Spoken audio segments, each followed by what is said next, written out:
classes. Today I am going to teach you next topic, the 19th century. This is topic 5 from the same chapter, print culture and the modern world. So in 19th century we will study about children, women and workers in print culture. So how print helped children to study, read and write, and then women and then workers.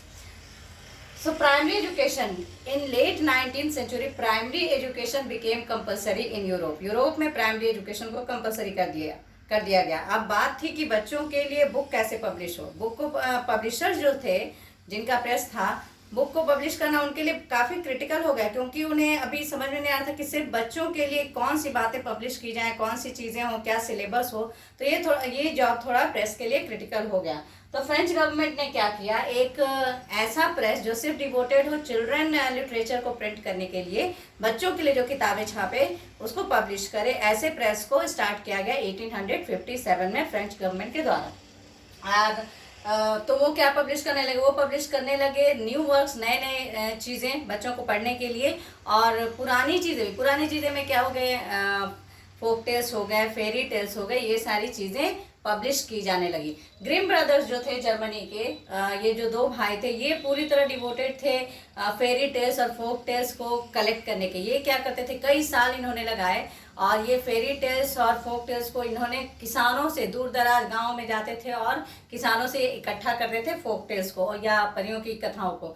और उसके बाद ये क्या किए, उसका ऐसे ही जो भी कहानियाँ उन्होंने सुनी या जो उन्होंने कलेक्शन बनाया उसको ऐसे ही प्रिंट नहीं किया. उसके बाद ग्रिम ब्रदर्स ने उसको एडिटिंग करना शुरू किया. एडिट किया उन्होंने और उन्होंने देखा कि ऐसी चीज़ें छपें जिससे जो बच्चों के पढ़ने लायक हो, और कुछ ऐसी अनवांटेड चीज़ें न छपना जिससे एलाइट्स को, जो कुलीन वर्ग है समाज का, उसको दिक्कत हो.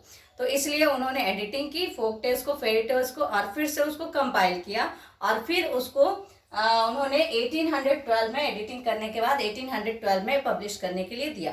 तो ग्रिम ब्रदर्स का काफ़ी योगदान रहा बच्चों के लिए लिटरेचर का बुक पब्लिश करवाने में. तो इस तरह से क्या हुआ, गांव के जो फोक टेल्स थे, रूरल स्टोरीज जो थे, ये ट्रांसफॉर्म हो गए, मीन्स नए रूप में आ गए, क्योंकि इसमें एडिटिंग भी हुई, कुछ कहानियों को अलग तरह से भी पेश किया गया. तो ये ट्रांसफॉर्म होकर बच्चों के सामने आई और इसका ट्रांसफॉर्मेशन हो गया. नेक्स्ट जो है विमेन को किस तरह से प्रिंट ने हेल्प किया.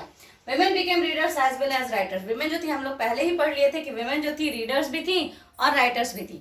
तो विमेन जो है उन्होंने पढ़ना शुरू किया और लिखना भी शुरू किया. ये हम लोग जब विमेन के बारे में पढ़े थे टॉपिक प्रिंट में, तो हम लोग जाने थे वो जो पेनी मैगजीन्स थे, छोटे छोटे जो मैगजीन्स आते थे मार्केट में, वो विमेन के लिए काफ़ी हेल्पफुल होती थी. उसमें विमेन से रिलेटेड बहुत सारी चीज़ें होती थी. विमेन ही ज़्यादातर उसको पढ़ती थी. वो रीडर्स बन गई थी पेनी मैगजीन्स की, जिसमें होते थे बिहेवियर से रिलेटेड बुक, हाउस कीपिंग से रिलेटेड बुक. तो विमेन के लिए विमेन की बातें होती थी इसमें, तो विमेन इसको पढ़ती थी. तो वो एक इम्पॉर्टेंट रीडर्स में विमेन को भी रखा जाएगा. They were seen as important readers. वो important readers बन गई थी. बेस्ट नोन नॉवलिस्ट, और काफ़ी विमेन जो थी वो नॉवलिस्ट भी बन गए. अधिकतर नॉवलिस्ट जिसमें विमेन हैं, जिनका नाम अभी भी यूरोपियन नॉवलिस्ट में रखा जाता है और हम लोग भी पढ़ सकते हैं उनके लिखे नॉवेल्स को. Jane Austen, the Bronte sisters, George Eliot, ये सारे उस टाइम के 19th सेंचुरी के राइटर्स थी, novelist writers. Their writings defined, इनकी राइटिंग्स बहुत खास होती थी. इनकी राइटिंग्स में वुमेन को एक अलग तरीके से पेश किया जाता था. इन नॉवेल्स में जो विमेन नॉवेल्स लिखी थी, उन नॉवेल्स में विमेन को एक अलग ही रूप में पेश करती थी. जैसे वो किस तरह की विमेन होती थी, अ पर्सन विथ विल, जिसका विल पावर काफ़ी स्ट्रांग होता था. स्ट्रेंथ ऑफ पर्सनैलिटी, उनकी पर्सनैलिटी काफ़ी स्ट्रांग होती थी. और determination and power to think, और वो बहुत डिटरमाइंड विमेन होती थी. तो जो विमेन नॉवलिस्ट थी, उन्होंने इस तरह से विमेन को अपनी नॉवेल्स में पेश किया था. तो हमने देखा यहाँ 19th सेंचुरी में विमेन इंपॉर्टेंट रीडर्स भी थी और इम्पॉर्टेंट राइटर्स भी बन गई थी. और ये सारे काम जो भी पढ़ती थी वो पब्लिश किया हुआ बुक पढ़ती थी प्रिंट के थ्रू, और जो उनकी राइटिंग्स थी वो भी पब्लिश होती थी. तो प्रिंट ने काफ़ी हेल्प किया विमेन को भी 19th सेंचुरी में.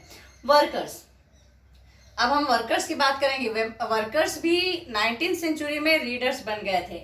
Lending libraries existed 17th century onwards, 17th century onwards जो थे लैंडिंग लाइब्रेरीज यूरोप में एग्जिस्ट करते थे, जहाँ से पता नहीं लाइब्रेरी से बुक को लिए और फिर उस बुक को पढ़ने के बाद जमा कर दिए कुछ छोटा मोटा अमाउंट दे करके, तो इसी को लैंडिंग लाइब्रेरी कहा जाता है। तो 19th सेंचुरी में लैंडिंग लाइब्रेरी जो थी, इंग्लैंड में वर्कर्स और वाइट कॉलर्स जो वर्कर्स होते थे या मिडिल क्लास के लोग जो होते थे, वो लैंडिंग लाइब्रेरी से बुक लेकर पढ़ते थे। अगर वो खरीद नहीं पाते थे, बहुत रिच नहीं होते थे, और वर्कर्स के पास तो इतने पैसे नहीं होते थे, लेकिन रीडिंग माइंडिया थी, वो पढ़ना चाहते थे, तो इसलिए वो उन लोगों ने लैंडिंग लाइब्रेरी को यूज़ किया। ये एक इम्पॉर्टेंट इंस्ट्रूमेंट बन गया वर्कर्स के लिए और मिडिल क्लास के लिए, रीडर्स के लिए, मिडिल क्लास के लिए रीडर्स के लिए। Sometimes self educated working class people wrote for them self, कुछ सेल्फ एजुकेटेड लोग जो थे, जो खुद पढ़े लिखे थे, वो भी अपने लिए बुक लिखते थे, ठीक है, वो राइटर्स भी थे। Working day was shortened from the mid 19th century, mid 19th century से जो वर्किंग डे था वो कुछ शॉर्ट हो गया, तो अब वर्कर्स को टाइम मिल जाता था, एक्स्ट्रा टाइम मिल जाता था अपने आप को एक्सप्रेस करने का, कुछ पढ़ने का, तो वो क्या करते थे, सेल्फ इम्प्रूवमेंट के लिए वो कुछ बुक्स भी पढ़ते थे, खाली टाइम में वो बुक पढ़ के अपना टाइम स्पेंड करते थे, तो वो वर्कर्स भी रीडर बन गए थे और राइटर भी थे मिडिल क्लास के लोग। They wrote political tracts and autobiographies in large number, अब उनके पास टाइम था, वो पढ़ते थे और खुद को इम्प्रूव करने के लिए वो क्या करते थे, लिखने भी लगे। उन्होंने काफ़ी ऑटोबायोग्राफीज लिखी बड़ी संख्या में और पॉलिटिकल ट्रैक्ट्स भी लिखे। तो this was the topic about 19th century, about children, women and workers. In next topic you will study about further innovations. Next topic में हम लोग पढ़ेंगे जो topic 5.2 है, further innovations. प्रिंटिंग प्रेस में और क्या क्या इनोवेशंस हुए, नए नए आविष्कार हुए और प्रिंटिंग के काम को और कैसे एडवांस किया गया, उसके बाद हम लोग पढ़ेंगे। तब हम लोग इंडिया की तरफ मूव करेंगे। टॉपिक 6 में इंडिया से हम लोग स्टार्ट करेंगे, India and the world of print.